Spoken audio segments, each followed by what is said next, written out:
Hello friends, कैसे हो आप सभी। आई होप सो मेरे सारे फ्रेंड्स अच्छे होंगे। तो दोस्तों, कल अपना पार्ट 8 में आपको व्यंजन और स्वरों का मिलान बता दिया था। उसके बाद भी कुछ नियम बचे हो, जैसे कि पूर्ण विराम, पूर्ण चिन्ह या पूर्ण विराम कुछ भी। तो आज आपको बता दूं पूर्ण क्या होता है। पूर्ण विराम चिन्ह, ठीक है दोस्तों। विराम चिन्ह का तात्पर्य या अर्थ होता है विश्राम या रुकना। जब अपन आशुलिपि भाषा में कुछ लिखते हैं, ठीक है, डिक्टेशन लिख रहे हैं या फिर वक्ता बोल रहा है, तो अपन कैसे पहचानेंगे कि भाई ये कोई वक्ता बोल रहा है या फिर कोई प्रश्नवाचक चिन्ह है, कोई फुल स्टॉप है। तो उसके लिए आप लोगों को कुछ चिन्ह बनाए जाते हैं, जैसे कि फुल स्टॉप ये होता है अपना, ठीक है। प्रश्नवाचक, ये प्रश्नवाचक। नया, अगर आपको नया पैराग्राफ चेंज करना हो, जैसे कि आप कुछ यहाँ पे लिख रहे हो, उसके बाद आपको यहाँ से नया पैराग्राफ स्टार्ट करना है यहाँ पे, तो यहाँ पे क्या लिखेंगे, फुल स्टॉप। फुल स्टॉप अपने हिंदी में क्या कैसा आता है, ऐसा, ठीक है। यहाँ पे कैसे फुल स्टॉप क्या लिखेंगे अपन, एक क्रॉस का निशान काट के लिखेंगे। उसके बाद अपन कैसे पहचान करेंगे कि जो वाक्य अपन लिख रहे हैं वो ही वाक्य है या फिर उससे नया है। तो नया पैराग्राफ चेंज करने के लिए अपन कुछ साइन दिए जाते हैं, जैसे ऐसे, ये ऐसे कुछ चिन्ह दिए जाते हैं। ये चिन्ह ऊपर से नीचे की ओर लिखे जाते हैं, ठीक है दोस्तों। जैसे कोष्टक, अपने हिंदी में कोष्टक होता है, और हम किसी कोई इंपोर्टेंट वाक्य हो या फिर कोई किसी का कोई सरनेम हो, तो उसके अपन कोष्टक लगाते हैं। तो हिंदी में क्या लगता है, जैसे कि मैं लगाता हूं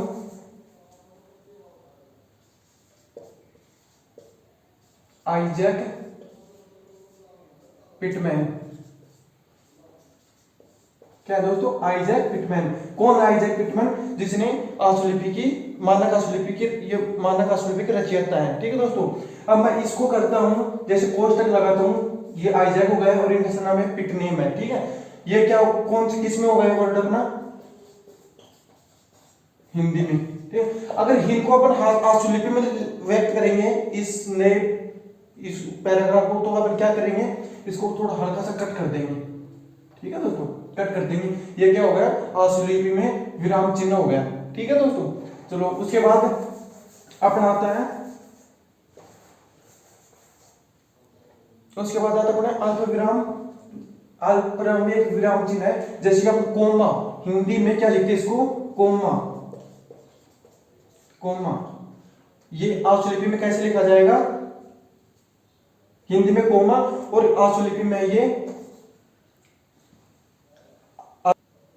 आशुलिपि में क्या हो जाएगा, ये अल्प विराम। अल्प विराम, ठीक है। अल्प विराम का आशुलिपि में बहुत आपको बताऊं, जैसे कि एग्जांपल, रोको मत, रोको मत,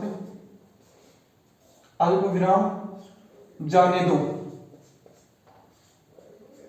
जाने दो। दूसरा वाक्य अपना, रोको,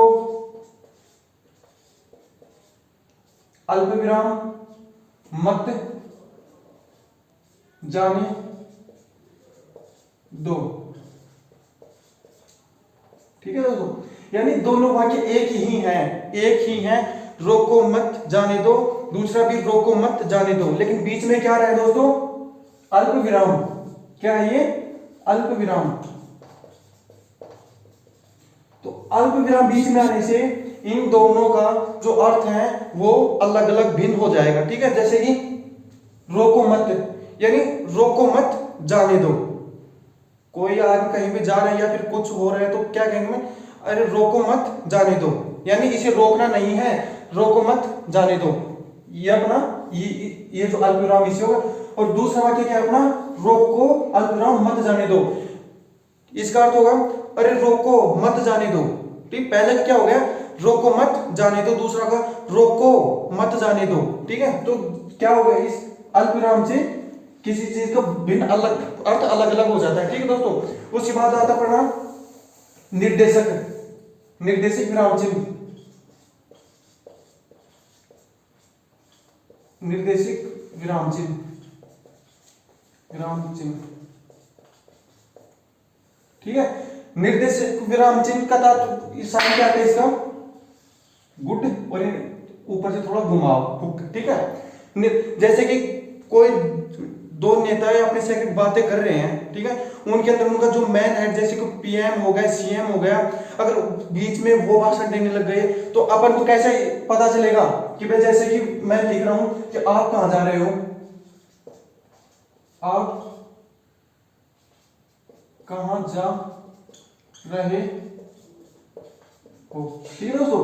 तो इसमें क्या आएगा, ये अपनी आधार लाइन होगी, आप कहां जा रहे हो, ठीक है।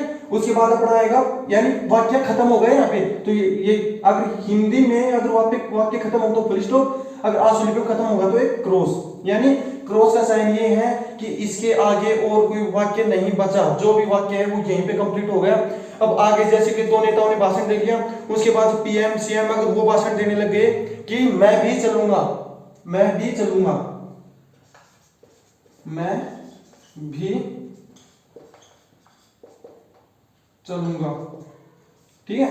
तो अपन इसके नीचे लिख देंगे मैं भी चलूंगा, मैं भी चलूंगा, ठीक है। लिख दिया। तो पता कैसे चलेगा अपन को कि भाई वो जो नेताजी है वो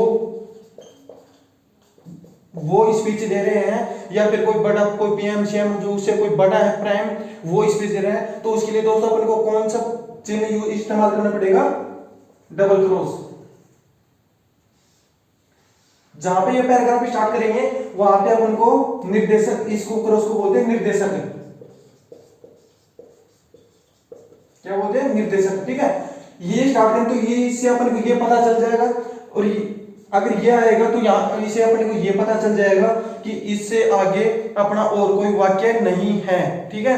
अगर ये आएगा निर्देशक तो इससे अपन को पता चलेगा कि अपने को कोई निर्देश दे रहा है, कोई आदेश दे रहा है, ठीक है। तो उसको अपन इस श्रेणी में नहीं ले सकते, है तो आशुलिपि में, लेकिन इसका क्या है कि अपने को पता, इससे ये पता चल जाएगा कि इन दोनों, इन ये जो बात कर रहे हैं इनसे कुछ अलग है, कोई तीसरा आदमी है जो अपने को निर्देश दे रहा है, ठीक है। उसका साइन क्या होगा दोस्तों, ये, ठीक है। उसके बाद जैसे कि आप कौन हो, आप कौन हो, क्यों, क्या है ये, जैसे कि क्वेश्चन मानो आप कोई आप अपने से पूछ रहे हैं आप कौन हो, पर्सनवाची चिन्ह है, क्योंकि अगर अगला अपने से पर्सन कर रहा है तो उसका साइन क्या होगा, किसमें, हिंदी में, किसमें होगा, हिंदी में। आप कौन हो पर्सन कर रहे हैं, तो पर अगर यहां पे ये नहीं करेंगे तो क्या समझेंगे अपन, यार कोई वाक्य है आप कौन हो, ठीक है। लेकिन जब यहाँ पे ये साइन आ जाता है तो अपन क्या समझते हैं कि कोई तो है जो अपने से पूछ रहा है कि आप कौन हो, ठीक है। तो उसका अपन जैसे क्या लिखेंगे, आप कौन हो, ठीक है, आप कौन हो। उसके बाद अपने क्या जाए, उस अगर हिंदी में लिखेंगे तो ये साइन आएगा, अगर अपन आशुलिपि में लिखेंगे, अगर आशुलिपि को अपने से पूछ रहा है कि आप कौन हो तो उसके लिए साइन होगा दोस्तों पर्सनवाचक चिन्ह नीचे क्रॉस, ठीक है, थोड़ा कट जाएगा। इससे अपने को पता चल जाएगा कि पर्सनवाचक चिन्ह है कि कोई अपने से पूछ रहा है कि आप कौन हो, आपका नाम क्या है, आप यहाँ किस सिलसिले में आए हो, ठीक है दोस्तों। उसके लिए क्या है, ये साइन है। उसके बाद